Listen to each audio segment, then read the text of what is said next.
Sydney has one of the largest concentration of university campuses in Australia, as one might expect, being the largest city by far. One of Australia's oldest universities, the University of Sydney, is not too far from the central CBD. Students arriving at Central Railway Station and then walking up to the University of Sydney would pass another institution's campus, UTS, University of Technology Sydney. And it was very striking in terms of its presence as a campus, in that it took the form of one very large, very stark tower and several other sporting buildings around it.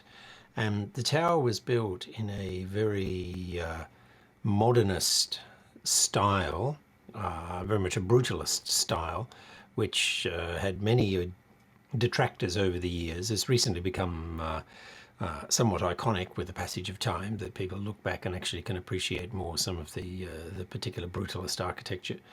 But UTS has, I think most people would agree, long been somewhat disadvantaged because it has neither had the allure, of course, of the traditional quadrangle and the lawns and the broader, expansive campus that some of its rivals, such as particularly the University of Sydney, but also the University of New South Wales, and even to some degree Macquarie University further north in Sydney, all had. And particularly the symbolism of actually having to walk past the tower to get to the University of Sydney, which was the most prestigious institution, made it a bit of a hard sell for the institution. Anyway, UTS has explicitly sought to deal with that, and they've been very proactive in their branding in general, and very clearly articulating their strategic mission, but also in terms of investing in revitalizing the campus, the built campus.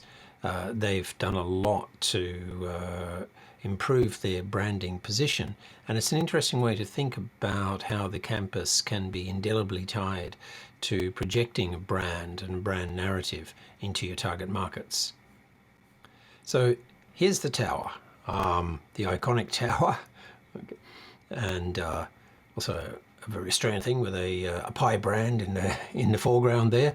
As you can see, for those of you who have a feel for a bit of an affection for brutalist architecture, that certainly is. And I do find it quite endearing in some ways, but obviously the sandstone and ivy of other institutions conjures up in a more traditional sense the notion of the university in the minds of so many people. Now, within the building itself, the tower, certainly it is true to form, quite literally, but we see that the university has tried to keep it lively, make it cheap and cheery, perhaps, okay, with various additions, aesthetic interventions of varied quality, one might argue. So the usual application of bits of art here and there and whatnot can bring a little bit of cheer to the place.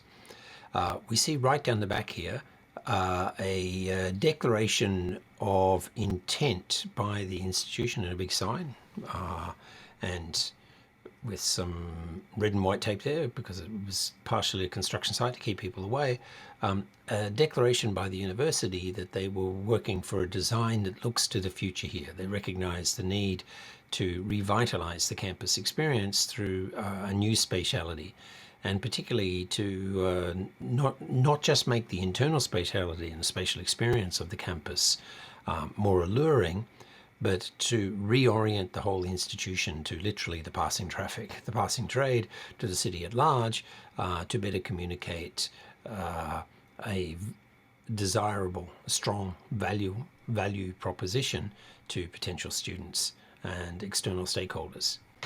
So we've seen that UTS invested in significant new architectural interventions, and obviously they've got a bit of green grass here and making the most of it, putting some nice deck chairs and whatnot out, and that's quite alluring.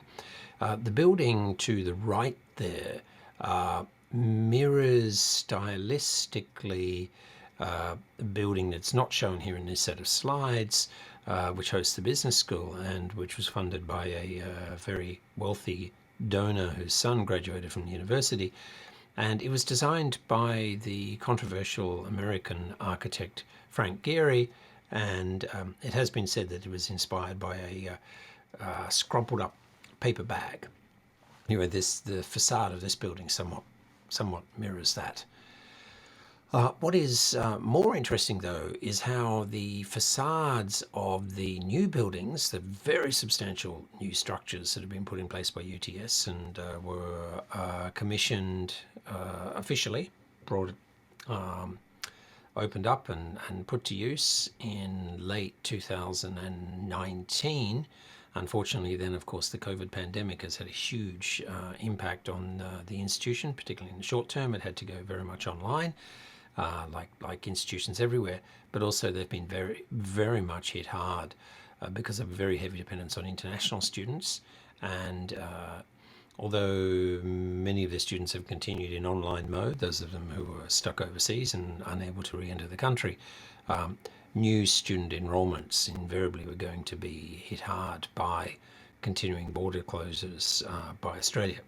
But we see obviously the facade here at night is communicating to the very substantial traffic that passes by there in the Broadway area near Central railway station in Sydney. A rather different demeanour from the tower. But most strikingly, the architectural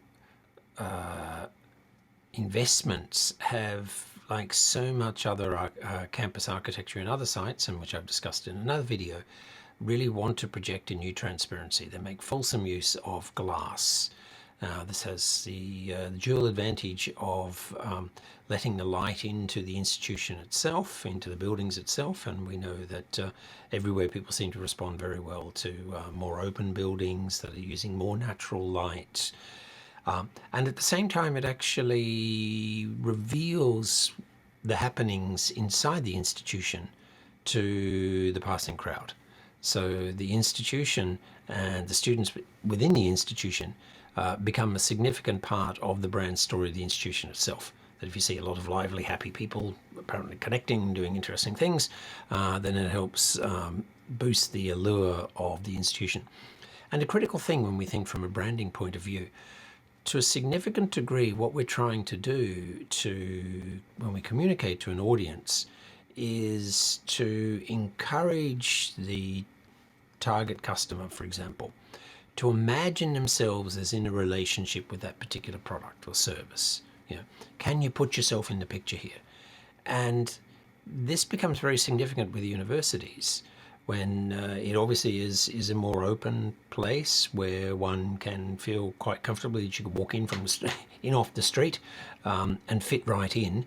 It is just simply less daunting. People can imagine themselves being a student in the institution, and that in itself becomes a significant part of communicating the openness, the welcomeness, the welcoming nature of the institution to students.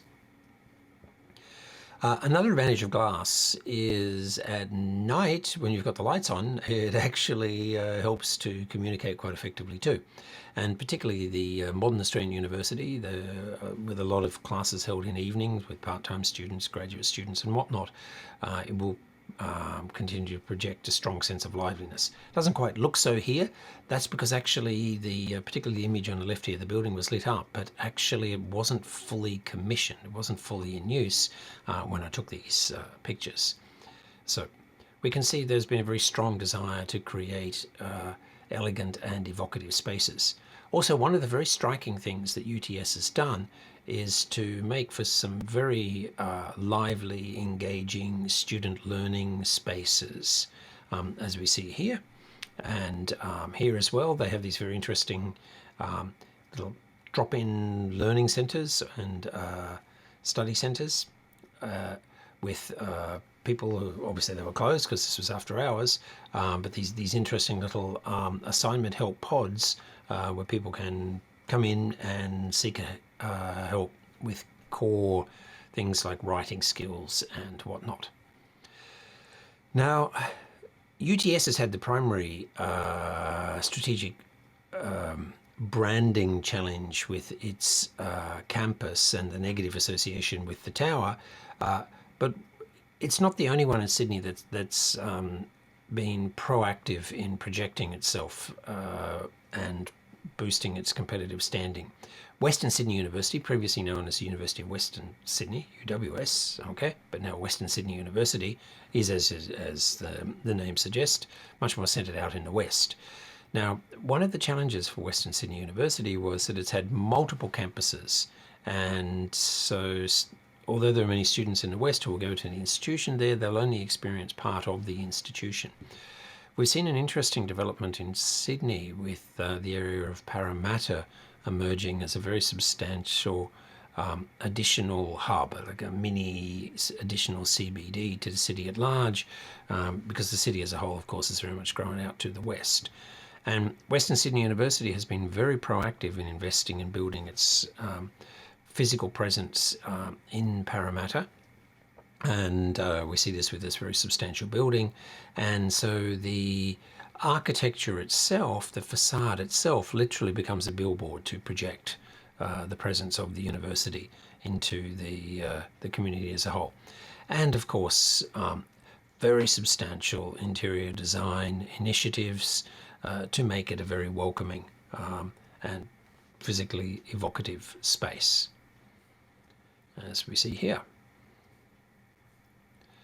So I must say, Building 11 at Waseda doesn't quite compete. Okay, so a broader takeaway lesson here: as universities that have a very strong presence in major urban centres become more and more focused on how the campus architecture itself can be a significant branding advantage, we're going to see, I think, more and more innovation in elementary rethinking of the architecture of the campus.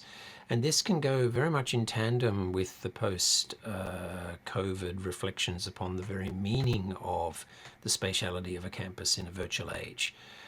When we've been able to deliver in some manner or another a higher education experience over a year and a half, largely virtually, we will have some very interesting questions in all institutions to explore about, well, what is the point of bringing people together in the physically bounded space of the campus, and how can those spaces catalyze the kind of things we most want to achieve in a modern university as a complement to all of this technological enablement that we've been able to take so much of an advantage of through this terrible crisis of the pandemic.